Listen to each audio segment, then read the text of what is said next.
최고급을 표방하는 서울 강남의 한 산후조리원에서 예약 상담을 받아봤습니다.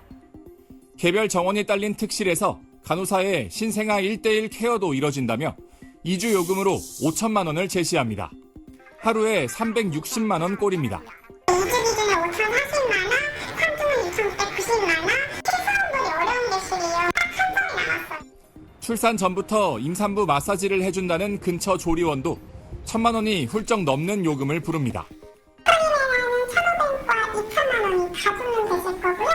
예약금은 전체 금액의 20%인 300만 원, 400만 원 되실 거예요. 프리미엄 서비스를 앞세운 가격 상위 20곳의 이용료는 평균 2천만 원을 넘어서며 최근 2년 새 20% 가까이 올랐고 전국 평균 가격도 10%가 넘게 올랐습니다.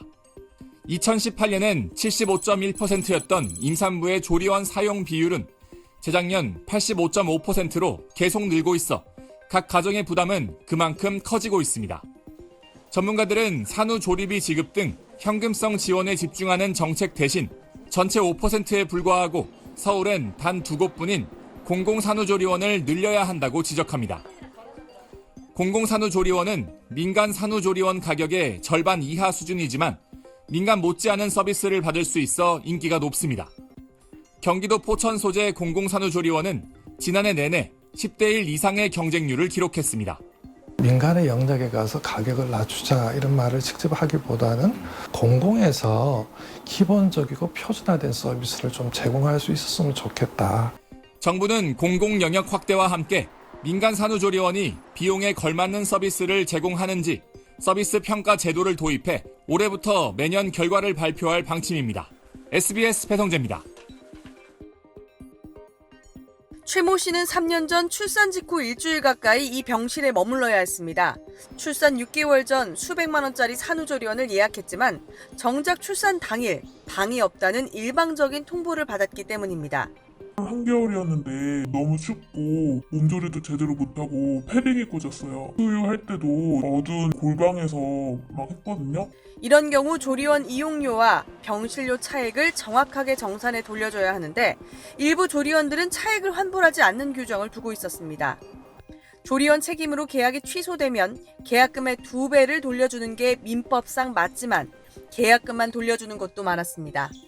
또 입소 31일 이전이나 계약 후 24시간 이내 취소할 때는 계약금 전액을 돌려줘야 하지만 석 달 전 취소부터는 계약금 전액을 돌려주지 않는다는 규정을 둔 곳도 있었습니다. 잘 모르는 거죠. 표준 약관 응용을 했는데 공정거래위원회는 52개 산후조리원의 이용약관을 점검해 소비자에게 불리한 조항들을 표준약관에 맞게 시정하도록 조치했습니다. 상당수 산후조리원들은 의료기관이 아니라는 이유로 감염병이 발생해도 책임지지 않는다는 조항들을 두고 있었는데 감염 사고가 일어난 경우 소비자가 진단서 등 자료만 제시하면 손해배상 책임을 지도록 했습니다. 온라인 후기 작성을 금지한 조항도 삭제해 소비자 선택을 돕기로 했습니다. 산후조리원 이용률은 꾸준히 증가해 85%에 달하고 있지만 불합리한 약관에 따른 분쟁도 끊이지 않으면서 소비자 선호도는 2018년 79.9%에서 지난해 70.9%로 떨어졌습니다. 공정거래위원회는 시정약관의 실제 이행 여부를 지속적으로 점검해 나가겠다고 밝혔습니다. SBS 최희선입니다. 최모 씨는 3년 전 출산 직후 일주일 가까이 이 병실에 머물러야 했습니다. 출산 6개월 전 수백만 원짜리 산후조리원을 예약했지만 정작 출산 당일 방이 없다는 일방적인 통보를 받았기 때문입니다.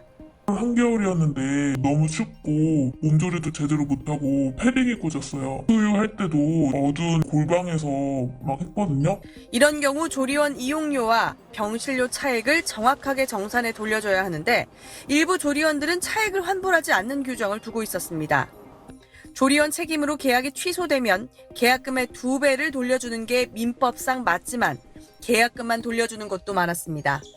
또 입소 31일 이전이나 계약 후 24시간 이내 취소할 때는 계약금 전액을 돌려줘야 하지만 석 달 전 취소부터는 계약금 전액을 돌려주지 않는다는 규정을 둔 곳도 있었습니다. 잘 모르는 거죠. 표준 약관 응용을 했는데 공정거래위원회는 52개 산후조리원의 이용약관을 점검해 소비자에게 불리한 조항들을 표준약관에 맞게 시정하도록 조치했습니다. 상당수 산후조리원들은 의료기관이 아니라는 이유로 감염병이 발생해도 책임지지 않는다는 조항들을 두고 있었는데 감염 사고가 일어난 경우 소비자가 진단서 등 자료만 제시하면 손해배상 책임을 지도록 했습니다. 온라인 후기 작성을 금지한 조항도 삭제해 소비자 선택을 돕기로 했습니다. 산후조리원 이용률은 꾸준히 증가해 85%에 달하고 있지만 불합리한 약관에 따른 분쟁도 끊이지 않으면서 소비자 선호도는 2018년 79.9%에서 지난해 70.9%로 떨어졌습니다. 공정거래위원회는 시정약관의 실제 이행 여부를 지속적으로 점검해 나가겠다고 밝혔습니다. SBS 최희선입니다. 최근 SNS를 중심으로 출산 축하금을 얼마를 주는 게 적정하냐를 두고 논쟁이 벌어지고 있습니다. 최근 한 온라인 커뮤니티엔 출산 축하금 보통 얼마씩 받으세요라는 제목의 글이 올라왔습니다. 작성자는 시어머니가 출산 축하금으로 1,000만 원을 주겠다고 제안했다며 산후조리원 동기는 3,000만 원을 받았다는데 얼마가 적정 금액인지 궁금하다는 글을 남겼습니다. 글을 본 누리꾼들의 반응은 엇갈렸습니다. 우선 출산 축하금을 주고받는 게 당연한 게 아닌데 액수를 비교하는 것은 부적절하다는 지적이 줄을 이뤘습니다. 한 누리꾼은 자신의 아이를 낳는데 왜 시댁에서 돈을 받느냐고 말했습니다. 다른 누리꾼들 역시 1,000만 원도 감지덕지한데 시세를 따지다니 배가 불렀다라거나 내 주변은 내복 한 벌이 전부인 경우도 허다하다며 목소리를 높였습니다.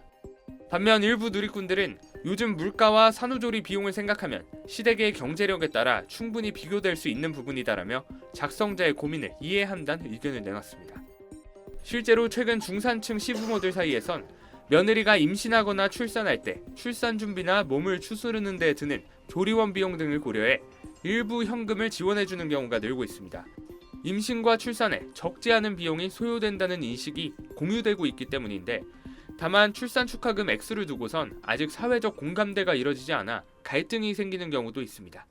SBS 김지욱입니다.